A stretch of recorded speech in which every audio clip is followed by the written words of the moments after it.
गुजरात के अहमदाबाद, जहां पर बीजेपी अध्यक्ष अमित शाह अपना वोट डालने के लिए पहुंच रहे हैं।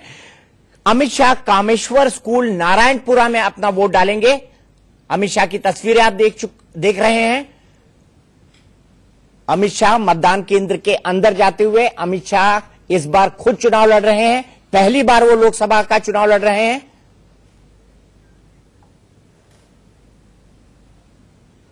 और ये तस्वीरें आप अहमदाबाद से देख रहे हैं, कामेश्वर स्कूल नारायणपुरा।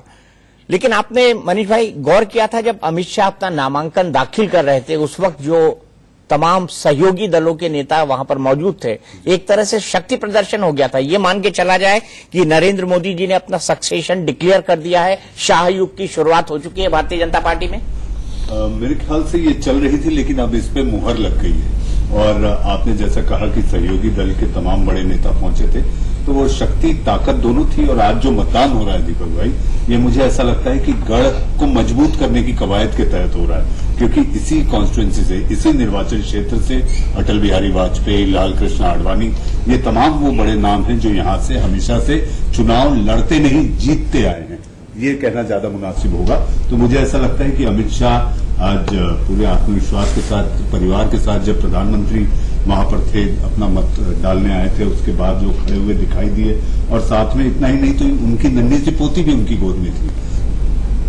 और मनीष भाई, ये बिल्कुल साफ है कि इन चुनावों के साथ आडवाणी और मुरली मनोहर जोशी युग का अंत हो गया और अमित शाह के युग का शुरुआत हुई। नरेंद्र मोदी का युग तो 2014 में या 2013 में जब गोवा की राष्ट्रीय कार्यकारिणी की बैठक हुई थी, उस वक्त शुरू हो चुका था। लेकिन अब अमित शाह के युग की एक तरह से शुरुआत है औपचारिक तौर पर। दीपक भाई, एक फ्रेम का इंतजार मुझे अभी भी है।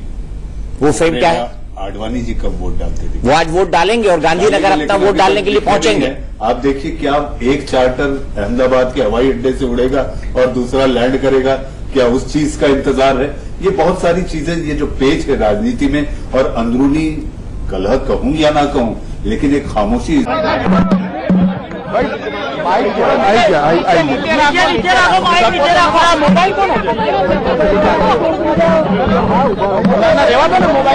बीजेपी अध्यक्ष अमित शाह पत्रकारों से बात कर सकते हैं, मीडिया से मुखातिब हो सकते हैं।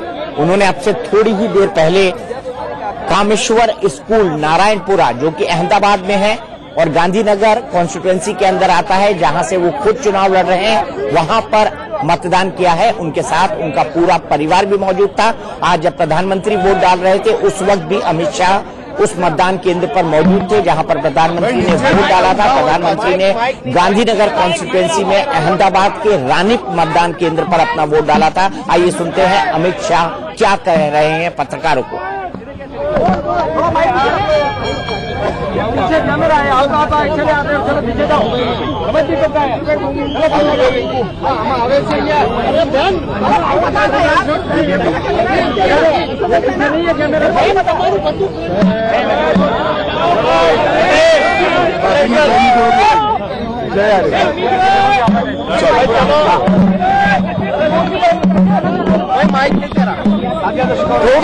नीचे करो बेटा, मैं जोर से बोलूंगा, आवाज ना करो। आज 2019 के आम चुनाव का तीसरा चरण का मतदान हो रहा है। पूरे देश भर में उत्साह के साथ लोग वोट डालने के लिए निकले हैं। गुजरात में भी 26 की 26 सीटों पर उत्साहजनक मतदान के समाचार मिल रहे हैं। मैं देश भर की सभी सीटों के मतदाताओं को अपील करना चाहता हूं, गुजरात की भी 26 की 26 सीटों के मतदाताओं को अपील करना चाहता हूं कि भारी संख्या में निकलकर लोकतंत्र के उत्सव में अपनी हिस्सेदारी दर्ज कराएं। आपका एक मत देश को सुरक्षित कर सकता है। आपका एक मत देश को समर्थ बना सकता है। आपका एक मत देश को समृद्ध बना सकता है। आपका एक मत देश को विकास की पटरी पर चढ़ा सकता है। और विशेषकर युवा और जिनको प्रथम बार मताधिकार मिला है, वो सभी मतदाताओं को मैं अपील करना चाहता हूं कि आपने भविष्य के भारत के निर्माण के लिए वोट करना है।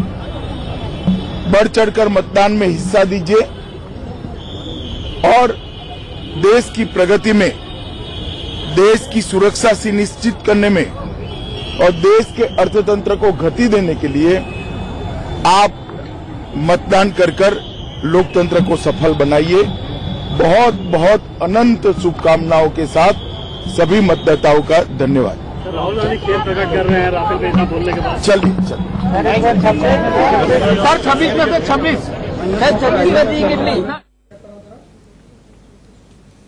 तो अमित शाह वोट डालने के बाद अपनी टिप्पणी करते हुए हमारे साथ यहां पर मेहमानों का एक खास पैनल मौजूद है। पल्लवी शर्मा कांग्रेस की तरफ से है, नवीन कुमार बीजेपी की तरफ से हैं, डॉक्टर सीमा मलिक एनसीपी की तरफ से हैं और मेरे साथ मेरे वरिष्ठ सहयोगी मनीष अवस्थी भी मौजूद हैं। पल्लवी, आज का जो मतदान है वो कल के राहुल गांधी के उस एफिडेविट के बैकड्रॉप में हो रहा है जहां पर उन्होंने माना कि उन्होंने अमेठी में सुप्रीम कोर्ट को कोट करते हुए जो नारा लगाया था चौकीदार चोर है, वो गलत था। उन्होंने इस बात को एडमिट किया और इसके लिए खेद जताया, रिग्रेट किया।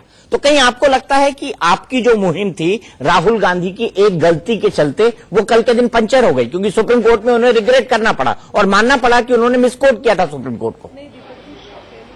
स्पष्ट कर दूं कि राहुल गांधी जी ने अपने एफिडेविट में बिल्कुल भी ये नहीं कहा कि जो चौकीदार चोर है का नारा है वो गलत है या बेबुनियादी है। सुप्रीम कोर्ट को मिसकोट किया, ये बात उन्होंने एक्सेप्ट की। हाँ, इस बात को मानना पड़ेगा। नहीं, एक मिनट। सुप्रीम कोर्ट ने कहीं नहीं कहा था कि चौकीदार चोर है, जो राहुल गांधी ने अमेठी में अपने स्टेटमेंट में कहा था। बोलने दीजिए। जहां तक ये बात है कि सुप्रीम कोर्ट का वर्डिक्ट इस पर आया है कि चौकीदार चोर है या नहीं, हाँ, इस बात के लिए जरूर ये बात है कि सुप्रीम कोर्ट ने अभी तक ये फैसला नहीं दिया है कि इस मामले में राफेल में क्या हुआ है, लेकिन एक रिव्यू पिटीशन सुप्रीम कोर्ट में चल रहा है और जो भाजपा के अध्यक्ष और नरेंद्र मोदी जी और defence minister Nirmala Sitharaman, Arun Jaitley ji blog minister, जो कहते रहते हैं कि भाई हमें सुप्रीम कोर्ट ने क्लीन चिट दे दिया। प्रधानमंत्री के जितने इंटरव्यू आए सब में उन्होंने कहा सुप्रीम कोर्ट ने हमें क्लीन चिट दिया, वो भी तो झूठ है। कब दिया सुप्रीम कोर्ट ने उन्हें क्लीन चिट? और राहुल गांधी जी ने बहुत स्पष्टता से अपने एफिडेविट में कहा है कि हमें लगता है कि राफेल में बहुत भारी भरकम करप्शन हुई है और सीधा नरेंद्र मोदी की निगरानी में हुई है। सीधा नरेंद्र मोदी की निगरानी में हुई है। बिल्कुल यूज किया है। मैं एफिडेविट बिल्कुल किया है, बिल्कुल किया है। मैं एफिडेविट को कोट कर दूंगी। बिल्कुल हुआ है। निकालिए। करप्शन शब्द का इस्तेमाल राहुल गांधी ने कहां किया है कि राफेल में करप्शन हुआ है? करप्शन शब्द का इस्तेमाल राहुल गांधी ने बिल्कुल किया है, कहीं नहीं किया है। बिल्कुल किया है। देखिए कांग्रेस सुनिए ना, नहीं फारसी क्या और ये भी सच है। अभी आप मुझे 2 मिनट निकाले, बताता हूँ। कांग्रेस के अध्यक्ष, कांग्रेस के राष्ट्रीय अध्यक्ष और यूपीए की चेयरमैन सोनिया गांधी दोनों 5,000 करोड़ के घोटाले में जमानत पर हैं और उनके जो प्रियंका गांधी वाड्रा हैं उनके पति भी, और जो भ्रष्टाचार के मामले में जमानत पर हैं वो दूसरे को चोर बता रहे हैं। जिनके नेताओं के घर से करोड़ों रुपया कैश बरामद हो रहा है, नकदी के एटीएम खोल दिए 3 महीने सरकार में आते ही, वो दूसरों को चोर बता रहे हैं। सुप्रीम कोर्ट में माफी मांगते हैं हाथ जोड़ करके और बाहर आकर के कहते हैं कि नहीं ये गलत है। दूसरी बात, हाँ आपको तो पीड़ा होगी, मांगी पड़ेगी, मांगी है, मांगी भी है। आपको लगता होगा देश की जनता से माफी मांगी सर्वोच्च न्यायालय, अरे आपको ना हिंदी आती ना अंग्रेजी आती और ना इटालियन आती है। मैं यही कह रहा हूँ, आपको हिंदी अंग्रेजी इटालियन दोनों नहीं आती। आपके नेता जमानत पर है। पल्लवी परेशान मत होइए, जमानत पर है नहीं है।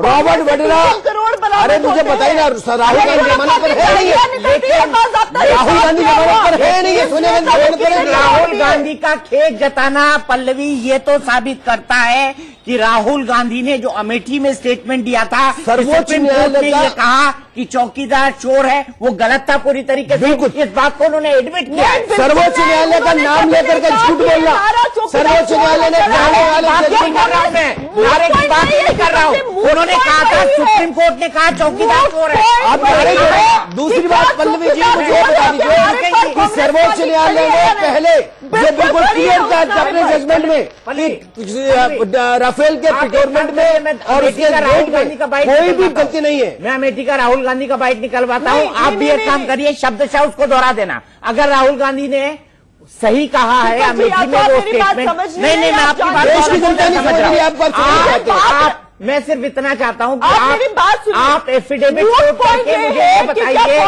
कि राहुल गांधी ने कहा करप्शन चोर है क्या? क्या कांग्रेस पार्टी उससे पीछे हटी है? इतना बता दीजिए चोर है, मैं वही कह रहा हूँ।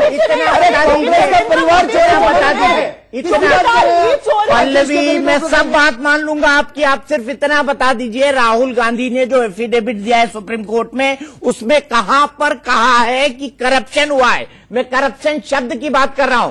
एफिडेविट में उन्होंने कहां पर लिखा है कि करप्शन हुआ है? एजेंसी के हेड है क्या राहुल गांधी? क्या है इस देश के अंदर झूठ बोलने की एक मशीन? पल्लवी लगातार लोगों को मूर्ख बनाने का काम करती पूरी कांग्रेस।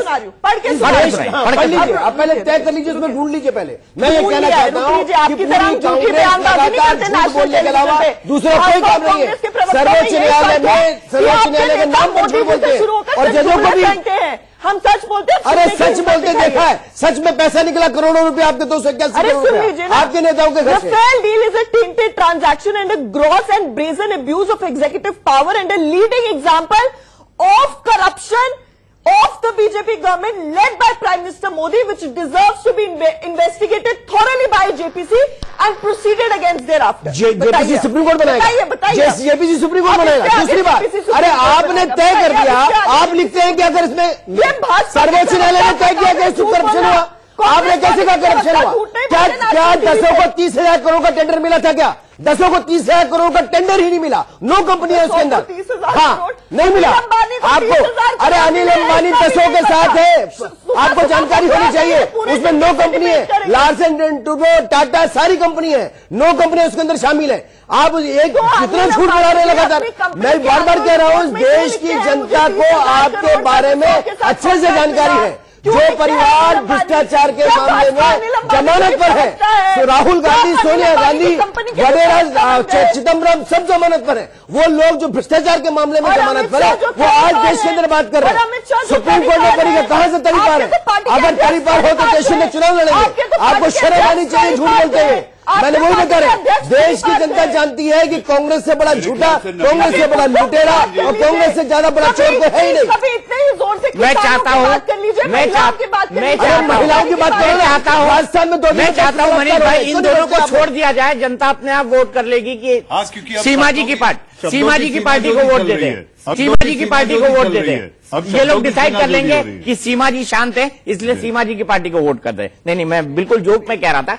थोड़ी आप दोनों जो है वो इतनी गर्मा गर्मी मत करिए। चुनाव में गर्मा गर्मी हो जाती है, जैसे राहुल गांधी गर्मा गर्मी में बोल गए कि कुछ भी बोलते हैं साहब, जैसे केजरीवाल बोलते हैं वैसे राहुल गांधी बोलते हैं। उनको मालूम नहीं क्या बोलते हैं। राजस्थान में बलात्कार 2 दिन में 10 बलात्कार हो रहे हैं, रोक नहीं पा रहे। कौन जवाब देगा? प्रियंका गांधी दोनों के बीच में नहीं देती जवाब। नवीन जी, आप दोनों के बीच में सीमा बैठी है, थोड़ी सीमाओं में रहकर अगर बोलेंगे तो मुझे ऐसा लगता है कि वो जब समय आप मेरे से सवाल करेंगे तभी वो जवाब देंगे। अरे पीड़ा है भाई। लेकिन डॉक्टर मलिक भी कुछ कहना चाहती हैं। Doctor Malik, Pallavi, doctor Malik. जी, मैं ये कहना चाहती हूँ कि जो एक ये इशू है आपका, जो आप ये बोल रहे कि उन्होंने खेद व्यक्त किया है, एक ही अच्छी बात है कि अगर उनको कोई by the way heat of the moment में उनके मुंह से कोई बात निकल गई तो उसके लिए उन्होंने खेद व्यक्त किया, तो ये कोई बुरी बात नहीं है। दूसरी बात ये होती है कि जैसे आप बीजेपी का देखिए इंस्टेंस, हमेशा कितनी बार भी वो एक टाइपो एरर करके उन्होंने पीछे चीजें छोड़ दी। उन्होंने बोला कि हमने सीएजी की रिपोर्ट पीएससी के सामने दी है और ये सब चीजें मतलब कितनी गलत थी, जो बाद में पता चली कि नहीं थी, और एक रिव्यू पिटीशन अभी है। तो ये जो ये बात हुई है, इससे ये कुछ प्रूफ नहीं होता कि उनको कोई क्लीन चिट नहीं मिल गई। उनको क्लीन चिट में कंटेम्प्ट की पिटीशन डालने के बाद माफी मांगनी पड़ रही है। और दूसरी बात सर्वोच्च न्यायालय तय करेगा कि आपको सजा देंगे। कि आप लोग, आप पूरे यूपीए का गठबंधन, आप झूठ बोले, आप ये तय करेंगे, आप ये तय करेंगे सेना को कमजोर करेंगे, आप सेना का अपमान करेंगे। अगर राफेल खरीदा उसी लिए आपने लगा क्या राहुल गांधी बच्चे हैं क्या? राहुल गांधी मनबुद्धि है क्या? उन्होंने कैसे कहा कि सर्वोच्च न्यायालय ने तय किया? उन्होंने कैसे तय किया कि सर्वोच्च न्यायालय ने तय कर दिया कि जो है राहुल गांधी ने कैसे कहा कि वो सर्वोच्च न्यायालय ने तय किया राफेल में चोरी हुई है? आपको क्लीन चिट दी, अभी तो आपका आज हेयरिंग है, किसने क्लीन चिट दी है? शांति, शांत, थोड़ा शांत हो जाएं। मुझे पता है राजनीति में गर्मी हो जाती है, लेकिन गर्मी स्टूडियो में इतनी ना हो जाए कि जो वोट डालने जा रहे हैं वो थोड़े आप लोगों से दोनों पार्टियों से खफा हो जाएं, है ना? इसलिए थोड़ी शांति की बात